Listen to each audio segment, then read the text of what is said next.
Hi, welcome to SPE Live. Very excited about today's broadcast. We are coming live to you again from Houston, Texas, and all around the world. It is another beautiful late spring day here in Texas. There are glimmers of hope and economic revival on our horizon. The oil price is showing tentative signs of recovery as some global economic activity kicks in, but pressures remain. Supply still outstrips demand, and so the pressure to choke back oil production and even shut in wells is still there. And that is the theme for our panel discussion for you today. So hopefully you will get a lot of information and value out of today's discussion. So the discussion today is unconventionals, shutting in production, and long-term implications. It follows on from our excellent interview with George King on the same subject from last week. So while we, as an industry, have a lot of knowledge about shutting in production in conventional oil and gas fields, we have never experienced significant prolonged shut-ins for unconventional shale fields. So for us as an industry, the current time is a significant first, not just because of the oil price and economic demand, but also how we respond as an industry to shutting in and choking back production. So very serious discussions, very serious issues. So our panel of experts will address this today. And it's the old conundrum of what we know are unknowns, and even the unknown unknowns. Our esteemed panel will answer many of these questions, such as, I need to reduce production. Which wells should I shut in? The good wells, the bad wells, data-rich wells? Are they going to be pad well distributions? Are they going to be wells with zonal distributions in the reservoir? Many, many unknowns in that sense as to what well is a good well to shut in. And then what will happen when I shut the well in? What will happen subsurface? What will happen topside? And then in the meantime, when I have shut in the well, what can I do while the well is shut in? Do I just sit there and do nothing? Do I run pressure buildup tests? Do I look at well connectivities and evaluate that? Do I do some sort of reservoir analysis, workovers? All these kind of questions are very important as to what to do next. And then finally, restarting the wells. What do I need to do in preparation for starting wells? Is it just a simple matter of opening up that valve? Or do I need to have some sort of execution plan? Do I need to secure crews for workovers? So all of that's going to be discussed today. So really, really good, interesting stuff. And you, of course, our audience, are encouraged to ask questions. Ask our experts everything you need to know about shutting in production in unconventional wells. And of course, a lot of the principles we will be talking about today also apply to conventional fields and wells. So our panel for you today, we will have Eric Gagen. Eric is a petroleum engineer with over 20 years of experience in coil tubing, well intervention operations, well diagnostics, and remediation. Also on the panel, Lyle Lehman. Lyle founded Frac Diagnostics in 2016, and he's approaching nearly 44 years of upstream oil and gas experience. His practice is principally focused on helping exploration-focused clients. Also on the panel, Erdal Ozkan. Dr. Ozkan is a professor of petroleum engineering at Colorado School of Mines. His technical areas of expertise are reservoir engineering, fluid flow in porous media, and unconventional reservoirs. I'm sure many of you know Erdal through SPE activities and through his activity at the Colorado School of Mines.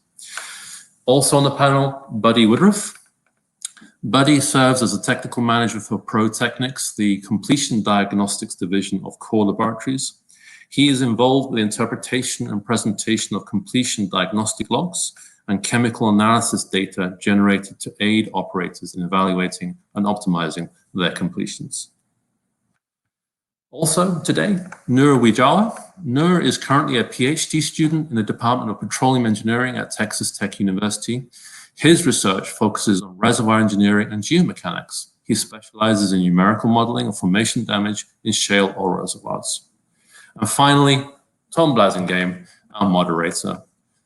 Tom is a professor in the Department of Petroleum Engineering at Texas A&M College Station. In teaching and research activities, Tom focuses on petrophysics, reservoir engineering, analysis, interpretation, and well performance, particularly in unconventional resources and also conventional reservoirs, and technical mathematics. Again, Tom is very well known within our community, so he is the leading expert to lead this panel for us today. A really fantastic lineup. Please engage with our panelists, ask questions via the chat, participate in our discussion, spread the news, tell your friends that you're listening to this, and ask them to join us and ask questions. So, with a lot of excitement and without further ado, I will roll you over to Tom and our esteemed panel. Please. Hello, everyone, and Nils, thank you for getting us started. Everyone probably doesn't understand why we're doing this in a sort of handoff way, but we have so many people on this panel and so much to do that Nils and I decided to split the load. Nils is going to help me track questions as you bring them in, and then I'll bring in the panelists, and we'll start going down the list of the questions that we've sort of pre-reviewed with each other. We had a couple of sessions, work sessions, to get this going. It is a very diverse panel. There's some really old people on there, myself being certainly at the top of the list, and then there's some younger talent. Dr. Ozkan and Noor would be the younger end of the scale. I'm joking, of course, because Eric fits in there as well as a younger member, youngish member, I'll say. Without any further ado, let's jump right in, bring the panel in, and let's get started. Looks like we've got a couple more to come on in. There we go. Little lag there. Sorry about that, everyone. Okay, so again, my name is Tom Blasingame, and Nils has introduced all of our panelists, but please be aware that, guys, if you're not speaking, mute yourself real quick. Okay, thank you. And the most important thing today is we're going to have a little fun. We're going to talk. We're going to get a feel for what each person's experience and expertise tells them. Don't be afraid to challenge this group. Like I said, we had a couple of planning sessions, and we went over our intuitions, our biases, our experiences in considerable detail. I think you're really going to enjoy this. So right off the bat, let's talk about which wells should I shut in and why. And I want to be careful with this one. This is the question that seems to be on everybody's mind. And, you know, we're not offering this as a fix-all for everything. So I don't want you to torment the panelists who receive questions in this group, but recognize that this is something that they have had to think about on their job. So they are probably the best placed people in the group to talk about, or in the panel to talk about it. Eric, which wells would you shut in and why? You know, that's a difficult question, and not just because of the potential problems we're going to be discussing this hour, but because of the financial implications for individual operators. In an ideal world, if there were no financial pressures to it, you would probably want to choke back or close in your very best wells first. And that may sound counterintuitive, but it actually makes a lot of sense when you realize that those wells are the best wells because they've got lots of hydrocarbon saturation, they've got lots of pressure. They're very difficult wells to damage or create problems with. When you turn them off, they turn back on, and life is easy. Unfortunately, we can't deal with life in a vacuum. Everybody has financial obligations, and as an operator, you've got to have cash flow coming in to pay for those financial obligations. So there's going to be tremendous pressure to close in the worst wells and keep the best ones on. The problem with that is the bad wells in terms of production are bad because they're either in poor quality rock, or they don't have good hydrocarbon saturation, or they've got water encroachment or low bottom hole pressure or other issues that are likely to make them more difficult to put back on production. There's two other factors. There's a lot of other ones we could talk about, but there's two others that are probably going to be high on people's minds, and that is leaseholding obligations. If you start closing in wells, you may have financial penalties that could be worse than the consequences of leaving the well producing at a small loss. And the final one, maybe easy to overlook in some cases, is flow lines and tank batteries. If you can close in a whole area that flows into a certain area, then you can idle that surface infrastructure. Sounds like a huge cost savings, but if you're in an area like North Dakota, where crude lines can gel up or even freeze up in the wintertime, it may be something you would try to avoid. Okay, thank you, Eric. Buddy, I have to admit this is a little bit of a long question, so listen carefully. If you were a cash poor, small independent operator, would you be inclined to shut in high volume water producing wells and save on your disposal cost? Or would you, if you did that, that would also risk water blockage, or would you have some other strategy? You'll need to unmute yourself, buddy, or the team will. Thank you, Tom. Yeah, if I was a cash poor independent operator, I would be tempted to shut in the high volume wells to avoid the disposal costs. But I think it's a much more complicated question than that. We can't make that decision on such a simple issue. Eric has brought up some very good attributes of the good candidates. I would suggest a few more attributes instead of just going with the reducing the water disposal costs. Let's think about some reservoir issues. Let's think about, yes, how much water are these wells producing? If they're high water producers, there may be a problem with water block issues when you start to bring the well back on. But I think some have said it's not just the water volume that's produced. You also should consider the oil-water ratio. That can be a critical determinant as to what's a good candidate and what's not. Some other issues are pressure. If I was this small cash poor operator, I would look at my wells and say, well, determine which ones have the better reservoir pressure, because they're probably going to respond more favorably. I think George King recently in his webinar, he used the factor of at least 0.3 psi per foot pressure as a good rule of thumb. Anything below that is probably going to have a hard time restarting. And some not so great candidates would be ones with undulated wellbores. If I know that to be the case, then again, I think I would want to factor that in.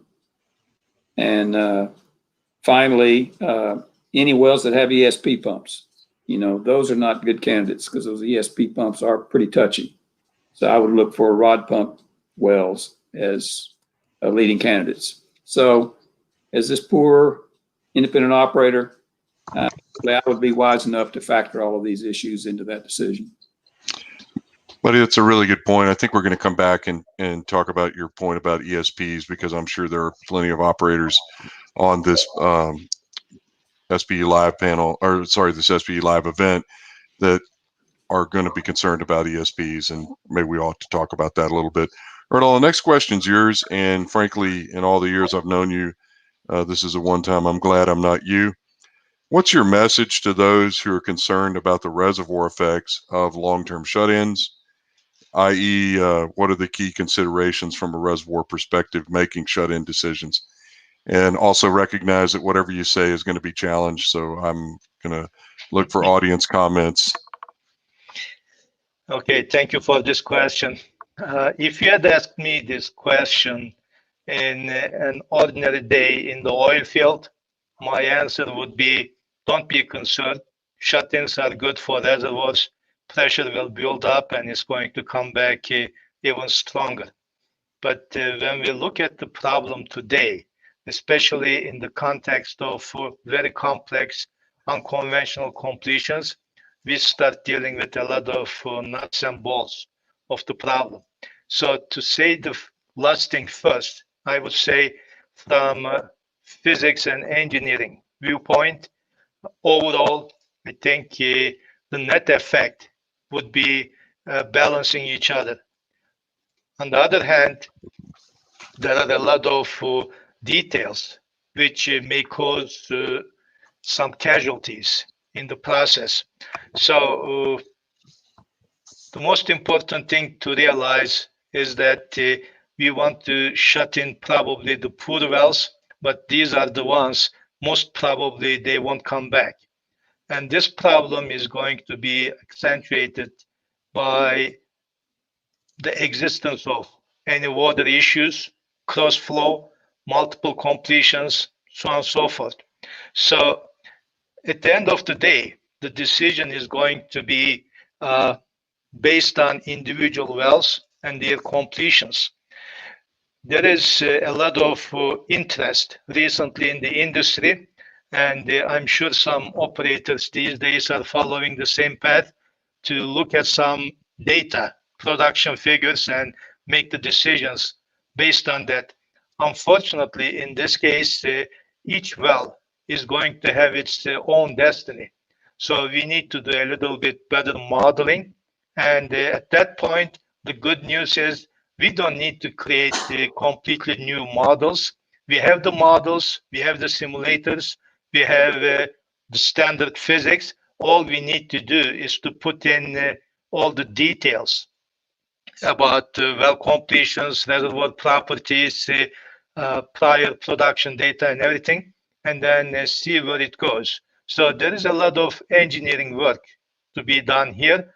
And after that, I think the key considerations will be, of course, geomechanics, stress environment, water issues in the system, which we might get into details later on. There will be fluid and rock effects, their interactions, development pattern, and the order of shutting in and restarting these wells might be another factor. Condensate wells will be a little bit more challenging. And of course, there were some EOR type of projects either being initiated or tested. They will pose some challenges. But in general, it's the standard physics of the reservoir which will define with, of course, the cautionary statement on the completions, patterns of the wells and things like this. Erdal, as we go to group number 2, which is what will happen when I shut in the well in either the surface or the subsurface, you were supposed to be the lead question there. Do you need a break, or are you ready to follow on? No, I can continue. Yeah, Remember, I figured I figured a like professor would say that. That's right. Yeah, So yeah. following on, what are the potential reservoir management / project economics challenges that we may see? I think this area is really interesting and also quite challenging. One of the issues here is that most of shut-ins will occur in light crude producing wells. We must realize that what comes from this production is basically gasoline. And right now, gasoline demand is low, but most of the middle distillates, which cannot come from light oil production, there will be a great demand when this COVID-19 problem disappears and we start using more transportation, so on and so forth. So I think one of our biggest bottlenecks here will be also where we send our production, how we mix it with some heavier crudes, and if we have the refining capacity, so on and so forth. So this is a marketing and refining issue. So that may affect which fields or which wells we want to shut in. Another issue is that we may want to look at, for example, gas production today. About 50% of the gas supply in the United States is because of associated gas. So when you shut in some of these unconventional wells, you're basically going to shut down the gas flow to the market. And with the winter months coming up, even with all the storage volumes right now, there may be some interest in these gas production coming, associated gas, and that might also create some price hike in gas fields. So that's another interesting consideration. There are a lot of issues related to the market, but I just wanted to pick up two, maybe not a lot in the highlight, so to show that economics will be quite challenging. Okay, you don't want to give a shameless plug that you're about to produce a document for SPE to publish on this topic. We'll come back to that. How's that? Let's go to Lyle. Lyle, how are wells in unconventional reservoirs most likely to be damaged by long-term shut-ins? And I understand this is the hottest potato in the batch, so good luck. Lucky me. Okay, so let's look at some basic blocking and tackling. By definition, unconventional wells have extremely low reservoir permeability, which when you couple it with a reservoir pressure above a 0.3 psi per foot gradient, which is what George King said, and Buddy referred to George King earlier, that can alleviate a lot of recovery problems. However, when you factor in the crossflow elements, meaning the toe producing into the heel during shut-in and bringing all the contaminants along with it from that were not recovered during the frac cleanup, you have to look at how the effect of the low to no conductivity proppants, such as 100% 100 mesh sand and damaging friction reducers, have on the low conductivity in a fracture, and especially compounded by the extremely low permeability environment. So that doesn't allow the unconventional wells to unload the damage that comes from the toe and the midsection back into the heel. So that's the big issue. The question is, with these types of frac jobs that people are running now, can these wells be recovered? So you're, not to give you a follow-on, but your position is that there's essentially an issue created by how the well was originally completed, and we will come back and talk about that as well. Yeah, that's part of it, but it's the reservoir quality is not the reservoir quality we called Reservoir 12, 15 years ago, Sure, and we're missing the big K, you know, permeability. It's a completion. Sorry, yeah, okay. Eric, you get the next one. And what opportunities exist when you have a group of wells that are shut in from the standpoint of evaluation or communication or other things like that? I know you're itching to answer this one, but remember, you've got a whole bunch of different places where pressure can communicate. I guess I want you to stay out of the briar patch, but somebody's going to throw you back in. Maybe it'll be me. Go ahead. Yeah, it could be. Yeah, we had a lot of discussions, in preparation for this about water and water production, and it's a real problem, likely to become more serious with these wells after a shut-in. Some wells will have a high enough hydrocarbon saturation that that the shut-in might be beneficial, but there are other ones where water is going to get mobilized. And when you've got wells in communication with each other, I think that it's going to be an even more complicated problem. And the question is, well, which wells are communicating with each other? Some of them, they were able to be monitored when they got fractured initially, and you could see communication from well to well. Other ones didn't have that kind of monitoring taking place, or it wasn't available. The other thing is, it may not be the same now as it was at that time. Okay. So how do you find it? Well, surface pressure measurements are probably not going to be good enough. And in some cases, they might give you some indication, but you really need to get a bottom hole measurement. And this doesn't necessarily have to be a distributed measurement across the whole length of the horizontal. But if you've got something at bottom hole, that's going to give you a lot more information. At surface, you're going to have a lot of people really happy, by the way. So, and we have had a couple of offline questions about that, but continue, please. Yeah, at surface, you're going to have a lot of changes in your fluid column. It takes a long time for these wells to equilibrate in terms of bottom hole pressure.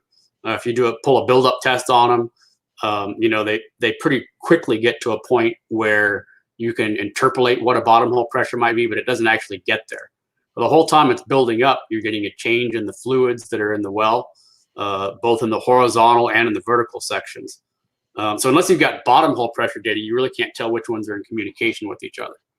And if you've got good well communication from one to another, then you've got a choice. You can either try to shut that communication off and get each well back to acting like a single tank, or you can try to use that to your advantage. There's two ways you can try to use it to your advantage. One of them is there may be some wells that you don't have a compelling need to restart. If they're in such good communication with neighboring wells that there may be minimal economic value of putting them back on. So we're gonna cover that a little more in a minute when we bring it back on, and I want you to keep that in mind. And I'm going to ask you specifically: is there a sequencing? And feel free others to jump right in. I mean, obviously, we're really now getting into the meat of the discussion, and be sure and think before you speak, because there's people that are probably going to do what you say. Nur, it's your turn. How might long-term shut-ins harm the oil recovery, the ultimate oil recovery? And please give us your synopsis of your research work on shut-ins, choke management, and the use of surfactants. Right. Thank you, Tom. So first of all, like Dr. Ozkan said, there's no universal answer to this question, because even from the literature on OnePetro and other available literature, it's clear that there's a mixed perception as far as the benefits of shut-in on the long-term oil recovery. Even from the same basin, for example, some papers report shut-in to be beneficial in the Marcellus, whereas the others reported that the shut-in does not affect the oil recovery in the long term. So that's the reason why we did this research. So we try to identify the dominant parameters that might determine the long-term effect of shut-in. So there are three dominant operations or practices that our industry implements in order to remove the water block, in order to assess the effect of the shut-in. The first one is operators tend to shut in their wells for a few months, and then after they open the wells back online, they can choke back the wells. And even during the hydraulic fracturing itself, they sometimes add surfactant into the fracturing fluid. So these mixed practices cause an interplaying effects between the reservoir dynamics as far as the shut-in, and then rock fluid interaction as far as the surfactant injection, and also the proppant conductivity dynamics as far as the choke management. So we've built numerous multiple reservoir realization models of the same field production data in order to assess or quantify the uncertainty. And again, there's no universal answer as of now, but we have been able to identify three dominant parameters that might determine the benefits of shut-in for the long-term oil recovery. So the first one is related to the matrix reservoir wettability. We found that the more water wet the reservoir is, then there's a higher upside of shut-in in terms of the oil recovery. Because if the reservoir is water wet, then the amount of water that resides in the fracture can spontaneously imbibe into the matrix and spontaneously expel the oil out into the fracture. That's why some field report often suggests that after they shut in the wells for 2, 3, 6 months, at the moment when they opened the wells back online, they observed a higher initial oil or gas production. So our hypothesis suggests that the portion of the oil or gas that reside in the fractures, that is the portion that contributes to the higher initial production rate. And then the second factor that determines the potential effect of the shut-in is the surfactant addition. So I would suggest we could revisit our completion fluid design, whether we add surfactant into our completion fluids, and then really to assess the properties of the surfactant. Either the surfactant alters the wettability to more oil or to more water wet, and how much IFT reduction the surfactant offers. And then the third parameter that we identify to be the dominant factor is how fast we bring the well back online. So, of course, after the reservoir dynamics take place during the shut-in, now we also need to be careful when it comes to bringing the well back online. There's a lot of studies that were done in the Marcellus For example, if they choke the well back faster than 250 psi per day, then it tends to damage the reservoir. And so far, what we found from our numerical modeling results, we've run more than 20,000 stimulation sensitivity cases, and we seem to converge to that conclusion that the more severe the water block, the more beneficial the choke management after reshutting the well. Okay, very good. Thank you. Buddy, the next question is yours, and it's along the same line. What are some of the negative rock fluid interactions that could occur during shut-in, and what could you do to remediate this when you bring them back online? And I realize that now we're sort of at the halfway point, so we're going to start recycling this discussion about bringing wells back online and so forth, and NERS sort of led into that. But can you address that from the standpoint really of what bad can happen, and then maybe what your philosophy might be on remediating it? And Lyle, you're up next after that. So, buddy, you'll have to unmute yourself. Yeah, sorry. I was mesmerized listening to you, Tom. Sorry about that. Yeah, there's a lot of rock fluid interactions that can occur. There's a lot of additives that you put in the frac fluids. You've got biocides, you've got scale inhibitors, you've got CO2 scavengers, you've got clay swelling agents. And then on some of the fluids that you may leave in the wellbore during shut-in, you may have things like corrosion inhibitors. And some of these additives, especially the corrosion inhibitors, can tend to be strong oil wetters. And as Nerd was talking about, water wetting is the direction we want to go. We don't really want to create any oil wetting in the near wellbore area, especially. So some of these additives need to be factored into to what effects they're going to have on the rock fluid interface. So some operators plan ahead. They have core, so they do some core analysis, evaluating these rock fluid interactions. That might help them decide which additives are advantageous to be in the frac fluids to begin with in anticipation of a shut-in, or in some of these fluids that are going to be placed in the wellbore or even injected into the reservoir immediately prior to shut-in. So I would strongly recommend that some rock fluid interaction core work be done, at least for a field, to give you some guidance, some rules of thumb as to what additives to include in the frac job to start with, to include in the wellbore fluids that are going to be left there, and to be included as fluids to be injected into the reservoir. So those are some pretty important considerations when you're doing. Can they do that before, or can they do that right now, buddy? I mean, in theory, could someone? I'm not trying to, raise a business model, but could there be a quick test or a quick review of taking a core and typical formation fluids and seeing if there's an incompatibility with letting it be in long term? I guess we'll cover this in a minute.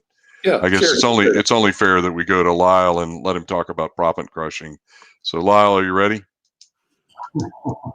So the question is, what's going to happen to this proppant as you have the stress cycling of production shut-in, et cetera, and then assuming that these are long-term shut-ins, what are we going to expect to happen to the proppant? Well, as you demonstrated pretty well in your narrative, we've got a flexing of the proppant in the fracture, and that becomes more critical the lower quality proppant that we run, because it's not as round, it's not as able to maintain its shape. It's not as spherical, I should say, not as able to maintain its shape. And so when it flexes, we relieve stress on it, we put stress on it, et cetera. We tend to break off little pieces. And this is much more critical in these local source proppants, which are very popular now due to the price. And it's also, it's really turning into, I believe it's going to be a big deal. This all started about 2015 with when there was a trend to cease using conductive proppants that can bear a load. And so understanding that, I would choose, this is kind of jumping through or answering the question in a different way.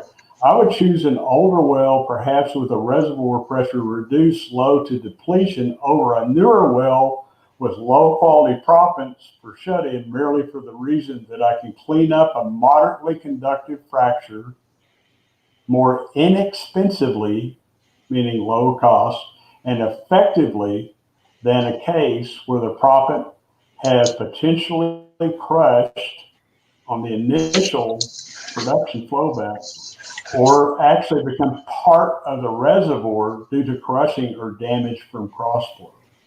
Okay, this is a really good question. I want to come back to it later on. If I forget, someone else on the team remind me. But your hypothesis basically is that the newer wells have poor quality proppants, and this is where we're potentially going to see an issue. That's already been suggested that we should shut in the newer wells first because they're stronger. So there could be a juxtaposition or a contradiction there. I like that. We'll come back to that. We're a little bit about halfway, a little bit more than halfway. Erdal, we come back to you, and I can tell you also, I don't know if you're watching, but there are two questions exactly along the same lines, and they inclined to ask both you and Eric, what are the opportunities presented by long shut-ins, PTA, interference testing, etc.? Eric, if you want to jump in after Erdal, that's fine. Or if you guys want to answer at the same time, it might make a nice song. I don't know, but this is starting to get where people are going to ask for what's the practical aspects of what we can do with these shut-ins. Okay, I guess if you ask someone like me, what are the opportunities to get some more data during this shut-in time? Of course, I would get excited and I would like to get all possible data. But there is a cost consideration here. If you shut in the old wells, for example, and if you are uncertain or if you are almost certain that they will not come back or come back as strong enough, then I guess the value of information you get from these wells will be low. So that's one of the concerns I would have. On the other hand, there is a lot of learning value from, for example, long-term pressure build-up data. We know that, and maybe some information about the reservoir pressures, how it builds up, and all these things. These can be used for future reference. But I'm sure Eric will touch on those. I just got another interesting point.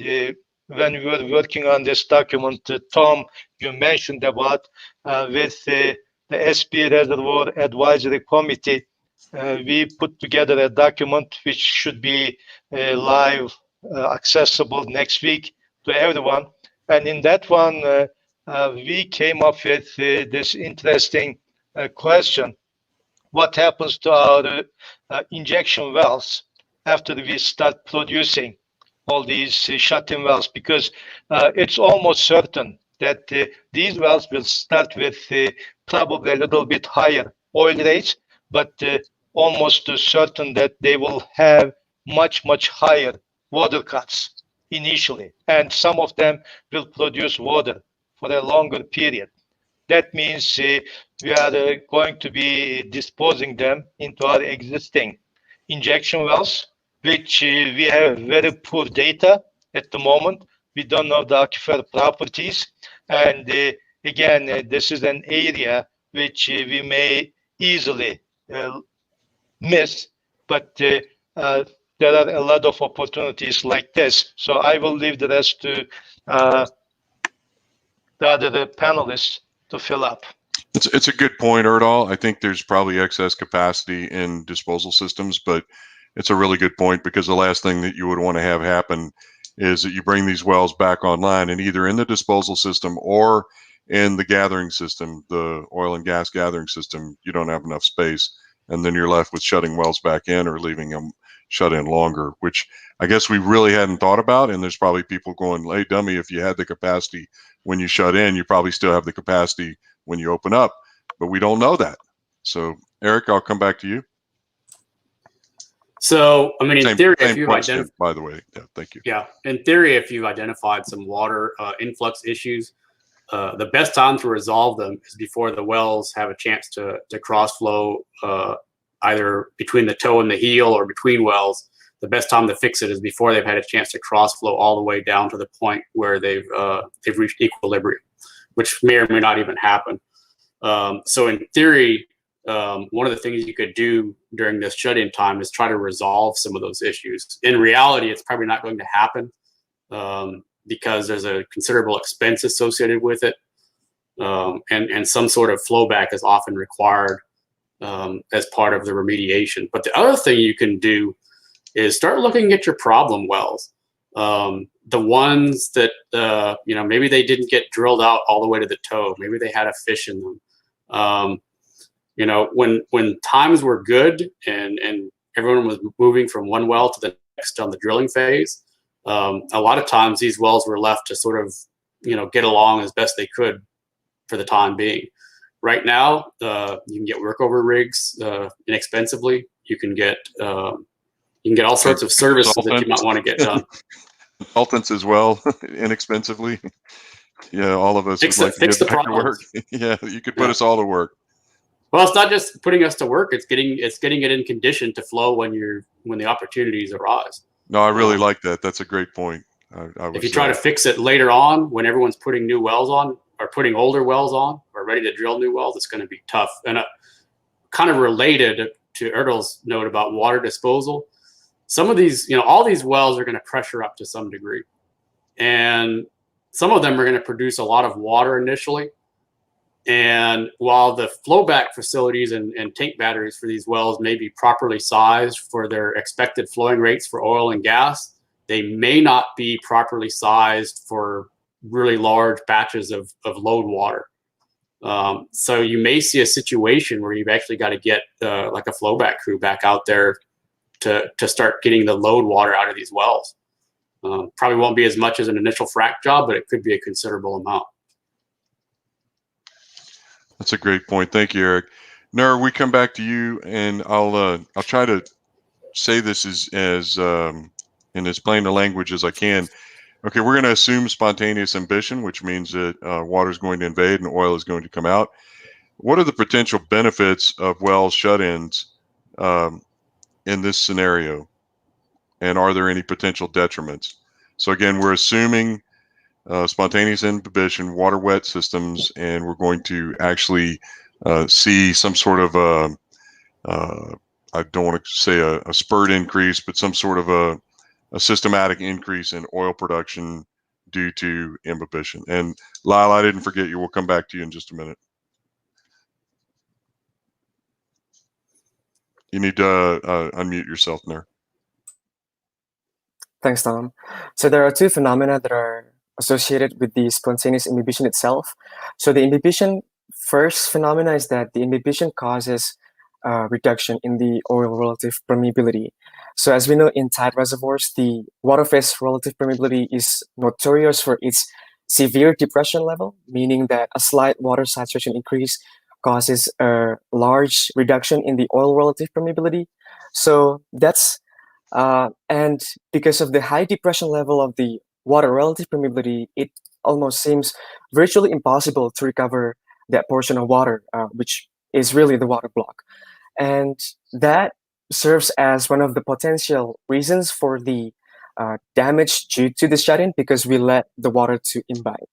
However, on the other hand, there is some upside due to the spontaneous imbibition associated with the high capillarity of the matrix. So again, assuming if the reservoir is water wet, the capillary pressure in such tight reservoirs can range between 1,000 to even 10,000 psi in the lower water saturation range, especially in shale gas reservoirs.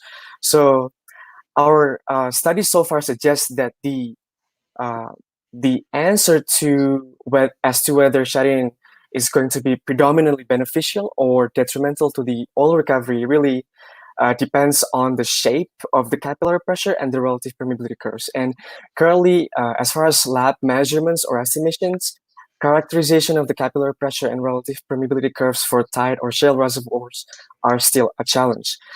So that's why during this shut-in, ideally, just like Dr. Ozkan said, as much data as possible, downhole gauges, PTA, and then we wanted to look back at the well history during the hydraulic fracturing job, see what kind of surfactant is injected, and then see how high the flowback efficiency is, meaning that the higher the flowback efficiency, that means the more oil wet the reservoir seems to predominantly be.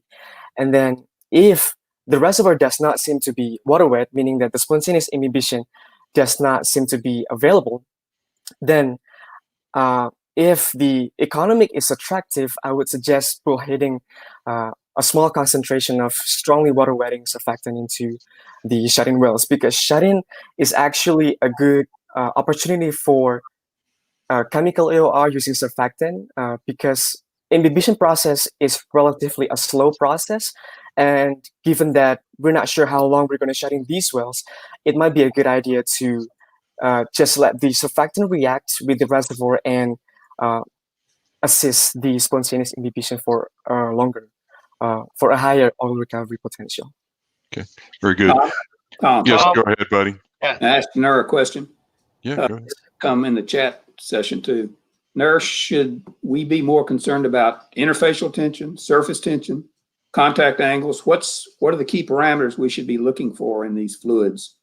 Right, that's a very good question, buddy. So we've done we've published some of our results in journal, and what we've come out so far, our models are calibrated from the lab. So we calibrate their surfactant properties, IFT, wettability, absorption, phase behavior, and then we upscale it to the reservoir model. We also include the geomechanical effects, and our findings suggest that as far as chemical AOR for oil recovery, wettability alteration to more water wet seems to be more dominant than IFT reduction.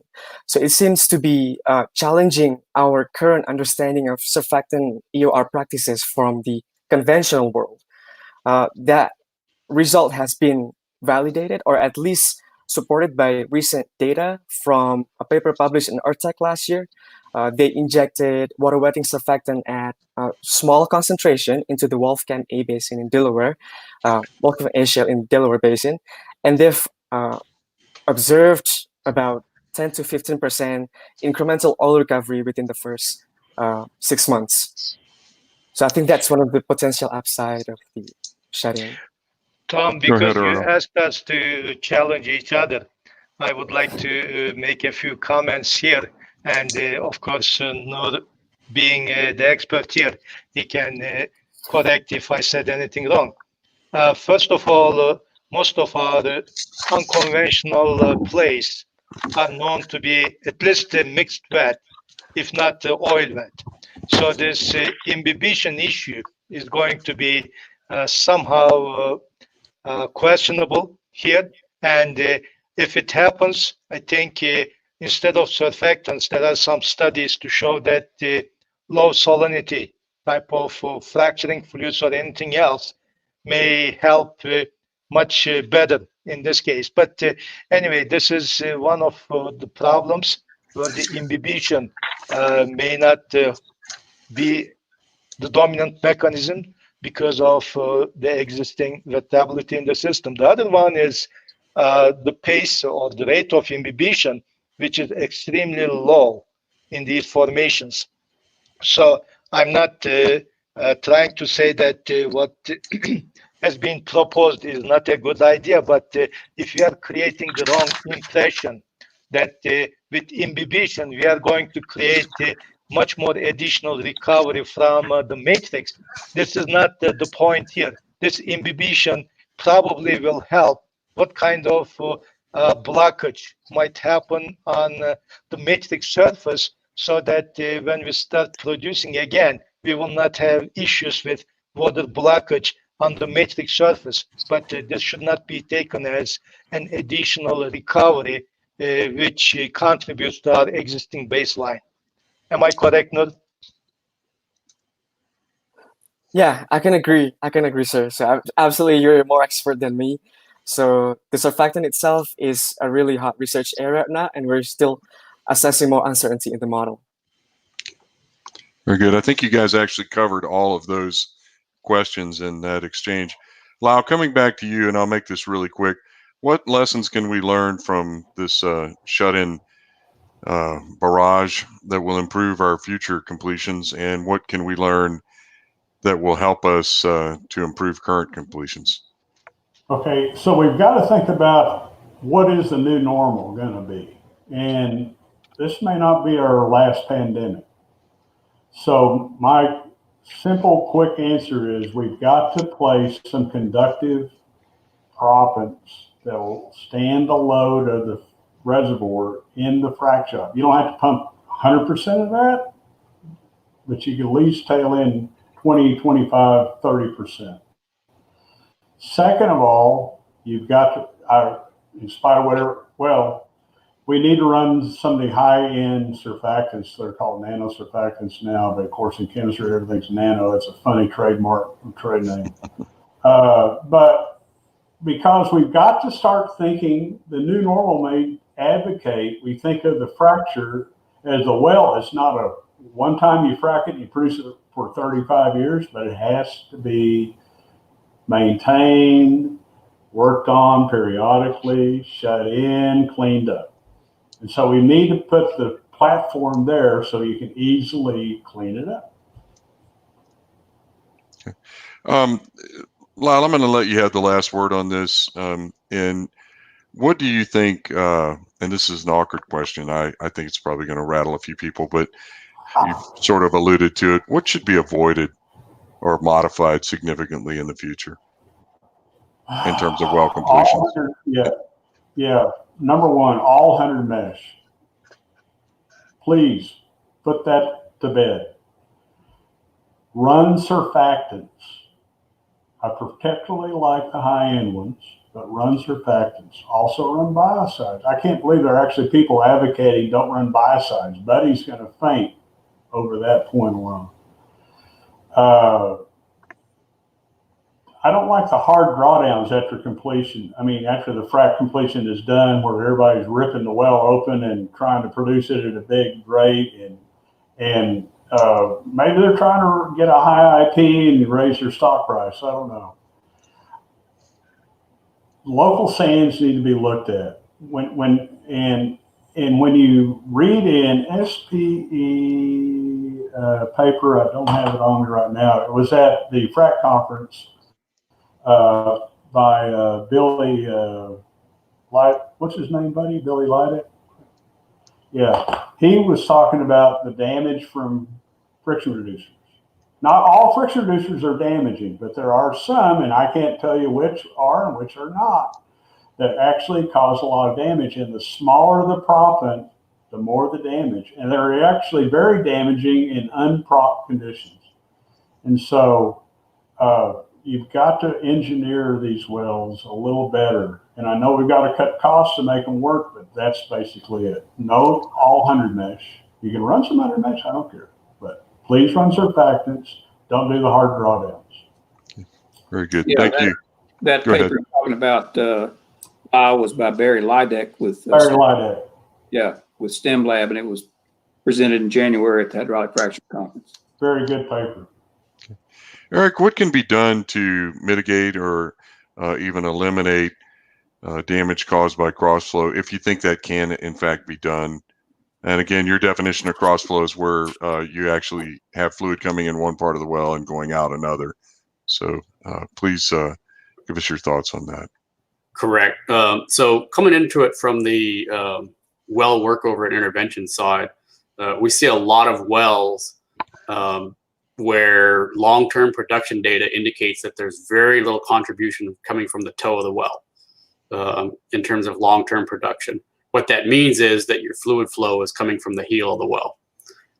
If you shut these wells in for a long time, then you're going to have pressure differences between the two areas, and you're going to get flow from the toe to the heel. Lyle's brought up the potential possibility of contaminating, sweeping debris into the heel. I'm sure that's a concern, but to me, the bigger concern is that there's two actually. One is the heel is going to have a tendency to be watered out. Your toe is going to have a tendency to be slightly higher pressure. If you have a basically watered out end and you try to flush oil into it, the conductivity to any of the fluids is going to go down because your relative saturations of oil, gas, and water are all going to be reasonably high. One of the unspoken biases or concerns that we have in this whole thing is water is bad for these wells. If you don't have any water in your system, or just what you want to call connate or immobile water, your situation is so much simpler and so much easier to deal with. But once you have flowing water to surface, then your problems get a lot more difficult to resolve. In some cases, it may be really simple. If you have a well that doesn't come back on the way it had, it may, in some cases, be as simple as finding the right solvents and possibly some mild acids, not strong stuff, to go in and kind of reconnect yourself to your good oil producing portions of the well. But in other cases, it may be a lot tougher. There may be cases where you would want to go in and set possibly expandable tubulars or tubing patches to block off portions of the well that are basically acting as thief zones and preventing flow of hydrocarbons to surface.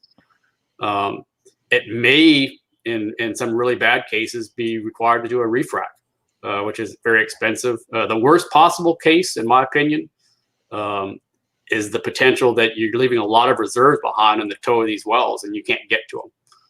Now, this could happen with wells that have been on continuous production, but it's going to be a bigger problem with wells that have been shut in due to these cross-flow issues. And if you've got enough of them, in a worst-case scenario, you may look at a situation where you have to redevelop parts of the field that were supposed to be drained by the toes of multiple wells with new laterals.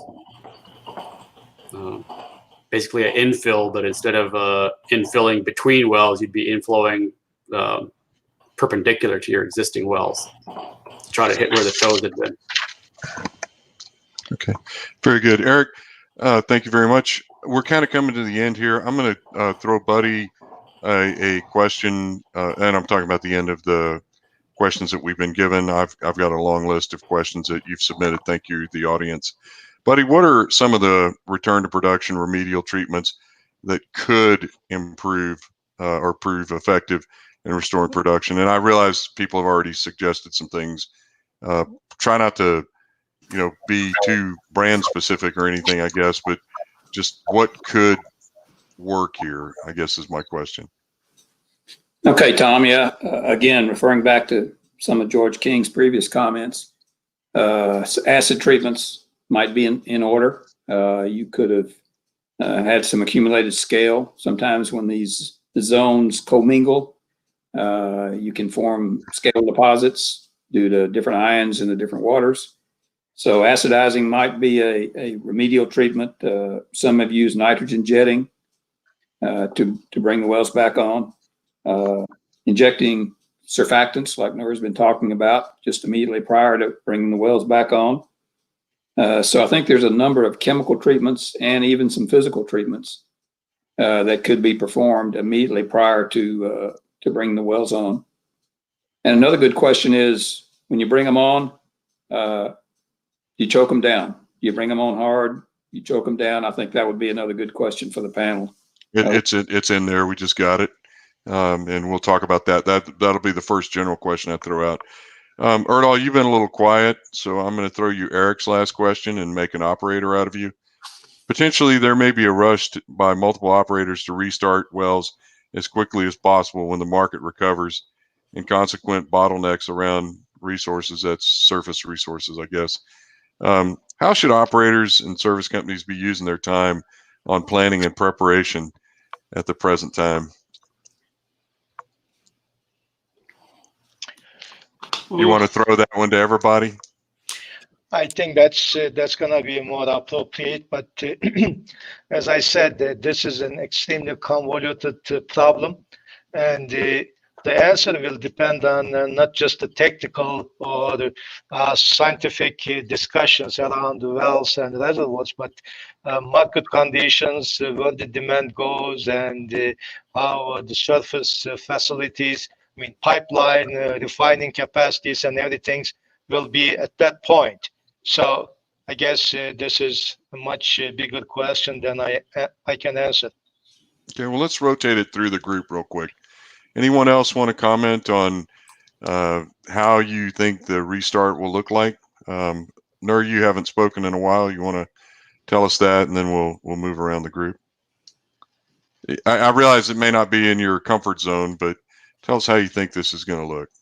Right. So we've run preliminary, again, numerical simulation approach to answer that question, and we built again multiple reservoir realization models of the same field to assess the uncertainty. We run drawdown as fast as 2,000 psi per day, and as low as 10 psi per day, and different models respond differently to the different drawdown strategies, but our findings suggest that mild drawdown, meaning choking back the well slowly, seems to be more beneficial for the oil recovery when the water block is severe. So the initial water saturation of the matrix must be low because the low water saturation corresponds to the high capillary pressure that causes the water block in the first place. Okay, very good. Who wants to go next? Eric, Lyle? Yeah, buddy? I'll take this one. I've been thinking about it for a while, actually. Well, it was your question. Yeah, I guess it was. No one's going to start out when the price of oil makes its first recovery or when your pipeline constraints are lifted. No one's going to start out drilling a bunch of wells. At least they probably won't. There are going to be ducts that get fractured, but it's probably not going to be a huge push in the fracturing business. The markets that are going to be taking off the first are probably diagnostic. So if you're in the Elon business and you've been in the business of pumping frac plugs downhole, dust off your logging tools and find yourselves somebody who is in the tractor business, because you're probably going to get a lot of requests for information. Another thing that's going to be really interesting to see is there's a lot of small startup companies that I've made contact with over the last couple of years that have developed some really clever tools for isolating and stimulating and treating individual already existing frac clusters. And in previous lives, I had expected that at some point there would be a turn towards that type of business where folks would be looking to get better production out of existing wells. And I think that turn is going to happen, just not the way we thought it would, because what's going to happen is you're going to get these wells, they're going to come on, they're going to have issues, and just a bullhead or open-ended wash through with acid and solvent may not resolve it, and you need to hit individual clusters. And I can't tell you exactly which one of these tools is going to work the best. Most of them don't have a long track record because we went straight from drilling and completing new wells on a bang, bang, bang basis to a full stop. There was no in-between period where we got to learn how the repair and remediation processes were going to work. Just to challenge you for one quick second, I know that there's a lot of acreage out there that needs a well on it soon. And maybe I can poke this at the group, but I'll poke it at you, Eric. You said that you didn't think people were going to be drilling a lot, but I think they're going to be drilling and testing to hold that acreage, don't you? Yes, where they have a bunch of other heads nodding yes, and yeah. I think that's going to happen. Maybe it won't be as big a thing as I'm alluding to. Again, the other issue is there are a lot of changes in the local legislations these days. So I think this issue is still be in a dynamic mode for the next few months.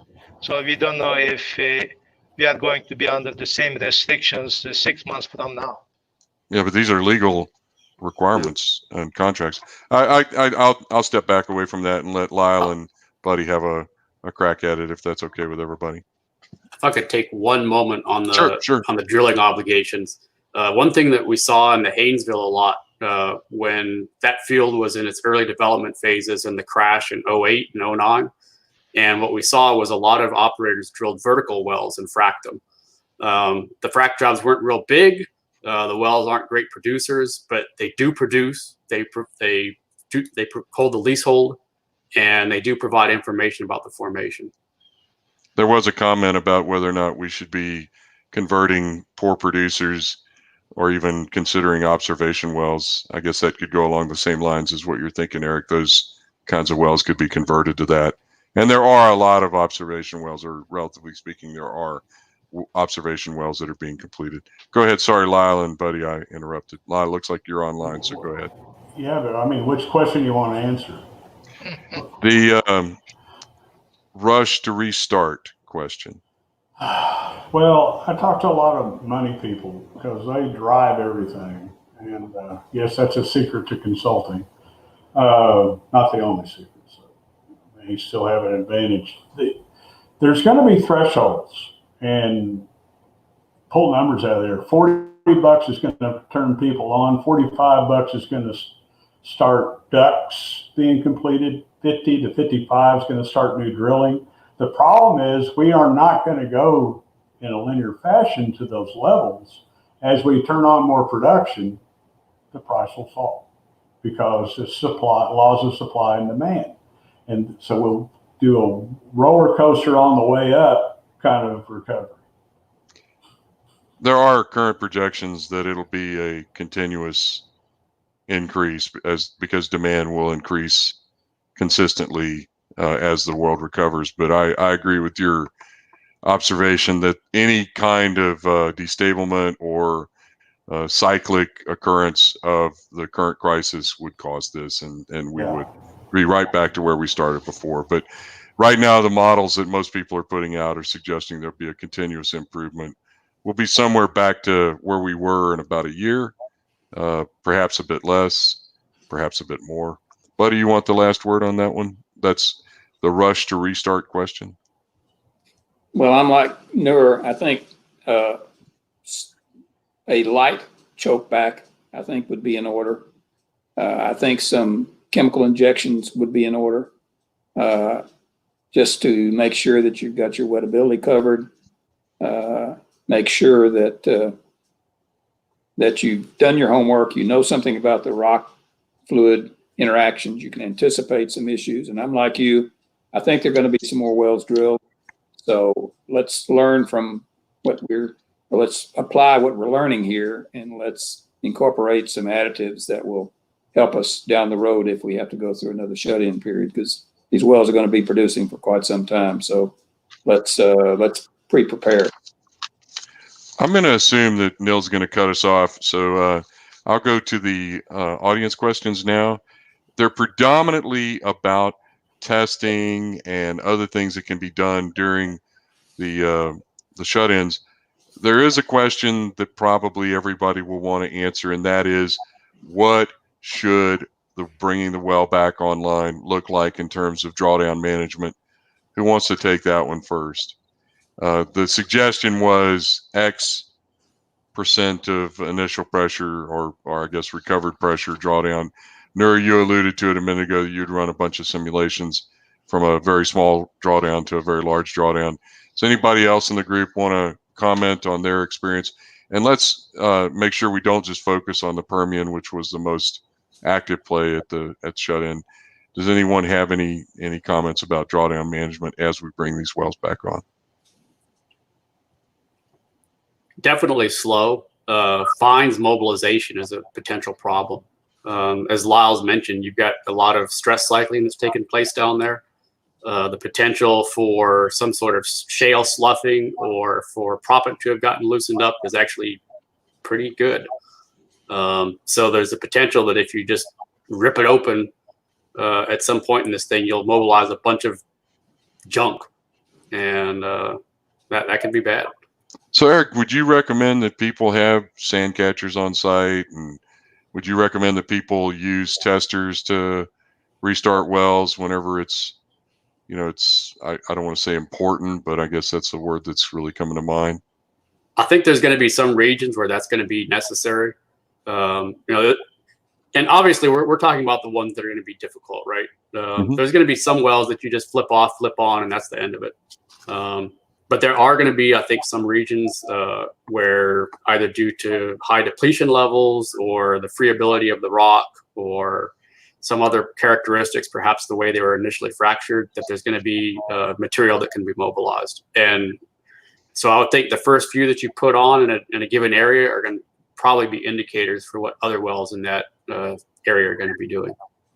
Okay, everyone. Nils has given me the what is it? The yellow flag as we're getting close to the end of the race, and I think what I'd like to do is ask each one of you to give a 1 to 1.5 minute wrap up of where you see things going, where things have been. Do I have a volunteer, or shall I just pick on Buddy as I always do? Buddy doesn't want to go first. Okay, I'll go. Like anything else in our careers, the better prepared you are in advance, the better things are going to turn out. So I think a lot of analysis is in order before you pick these candidates. Don't just go with a quick fix, water disposal issues, whatever. So do your homework. And I would consider something we really didn't discuss, and that is you have to shut the well in for a long period of time. Maybe you do some short shut-ins, let the reservoir recharge, open it back up again. You might buy some enhanced production. So consider all the options from an analysis standpoint, as well as how you do the shut-in and how you do the flowback. Buddy, that's actually a brilliant thing. We don't do isochronal testing anymore in our industry. We could do something like that, or modified isochronal testing, which would be a shut-in production sequencing to assess the true deliverability. That's actually a really, really good point. So, yes, you get a thumbs up. No, you. Okay, very good. Next. Nerd, you want to go next? Sure. So my takeaway is really, although the current industry is not the best, but it's a great opportunity for us to better characterize our reservoirs, and we can learn from our experience now how shut-in affects the long-term oil recovery and what's the optimum choke drawdown for our future wells. So I think it's a good opportunity for all of us to learn. Great. Eric, you want the middle to last word? Sure, I'll take this one. I guess 3 takeaways. One is we're going to find out how good the really long laterals are. There's a lot of questions about their ultimate recovery. I think we're going to learn some hard truths about a lot of them. Don't assume that your plan to shut the well in is going to be your final plan. You may be thinking it's going to be shut in for 4 weeks or 6 weeks or 8 weeks and not take the long-term plans. My early career was in the Gulf of Mexico. I entered the oil field in '97, and a considerable portion of the first 5 or 6 years of my career were going back into wells that got shut in the early '80s. None of those people who did that thought they were going to be closed in that long, and the wells developed some horrible issues because they hadn't been properly prepared and treated. Final one, your best wells are your best wells. They're your good wells for a reason. I'm not saying you should abuse them, but they're going to bounce back. So you're saying you can't make a bad well good, but you can make a good well bad? Yes, that is correct. You can screw up the good ones. It's hard, but you can do it. But you can very easily take the marginal ones and put them out to pasture. Very good. Lyle, can I come to you now? Sure. I haven't heard anything that I disagree with. So I'm going to kind of retell Buddy's story, but I'm going to put my little twist on it. We need to rethink in our new normal what are completions, appropriate completions, so we can actually use the well and recover the EUR we say it will recover. In the worst case. That's it. So put some conductivity in it, put something in the frac fluid that makes the frac fluid come back to the surface, and go forth and sin no more. Thank you, everyone. I guess that about wraps it up. Oh, I forgot about the academic. I guess we always have to have academics give us the last word.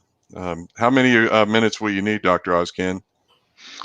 How long do you have?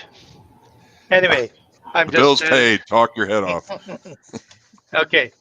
So my final comments will be, first of all, I agree with everyone that there is a lot of work to be done, but what we are seeing right now, when people talk about some of these wells are going to come back stronger, don't extrapolate this to EURs. These wells will come back stronger, as in any case, when you shut in a well and restart, you go through transients.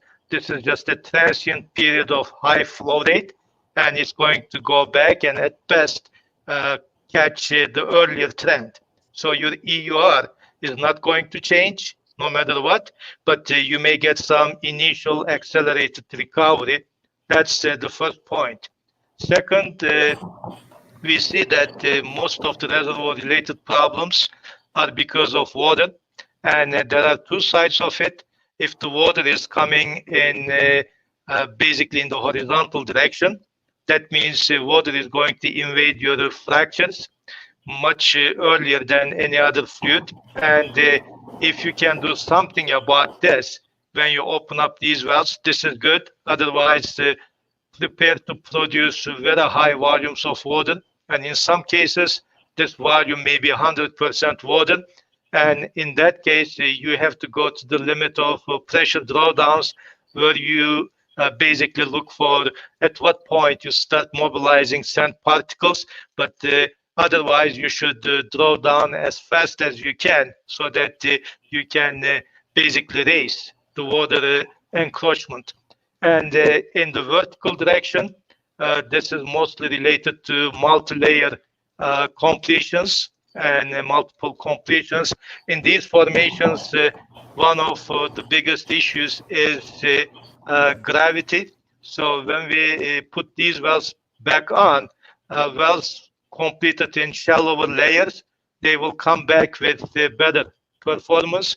The ones in down the system, which are connected somehow to the top layers, they will have more water issues. We need to keep that one in consideration. Okay. Thank you, Erdal. So I'll give you guys my takeaways, and obviously I have to have a bit higher altitude. So I'm going to say this: we're all in this together. We're all in this for the long run. There's going to be a lot of bad days. There's going to be a lot of tough days in the market. There's going to be a lot of tough days at home, getting used to working from home and all these other things that we weren't really planning on. But we have each other. And SBE's job is to provide mechanisms to assimilate and to disseminate information. There are a lot of these live events or these webinar type events on this topic right now. I encourage you to share your learnings. We have SBE Connect. I would ask that you consider doing that. I would further ask, since it will torment my dear friend Dr. Ozkan, that you use the Reservoir SBE Connect area, since he's responsible for that. But I do want everyone to think about how to be innovative, how to be constructive, how to be creative, but do something. Don't sit around and worry about, whether this is going to happen or whether that's going to happen. What you saw today is everyone is putting their best effort at understanding what we can do with the information that we could get during this the shutdown period, but also maybe revising and reviewing what we've done in the past so that we can improve our future completions, our future production schedules, and so on. The most important thing about SBE is your involvement, so make sure you get involved. If you can't find something to do, you contact me and I'll damn sure find something for you to do, and you will probably enjoy it. So with that, we'll close this SBE Live event. Last takeaway is please participate. Please give us your input. Please consider contributing on SBE Connect or any other social media that you believe will get your message out. If you have differences of opinion with the people on this group, feel free to contact them. If you don't know their emails, I'm sure you can find them, or you could contact someone who has them, like me. And I guess I just want to wish everyone a good Memorial Day. Things are going to pick up. It's summertime now. It's nice and hot here in Texas. Hopefully where you are, you're comfortable, safe, and take care of your families and be good to your kids and your pets. They've been good to you throughout this period. See you all again soon. And we really enjoyed, I think I speak for the group, we really enjoyed our time with you. Wave goodbye, everybody. And we'll see you next time. Thanks very much. Thank you, Tom. Thank you, Nils. Thank you, everyone.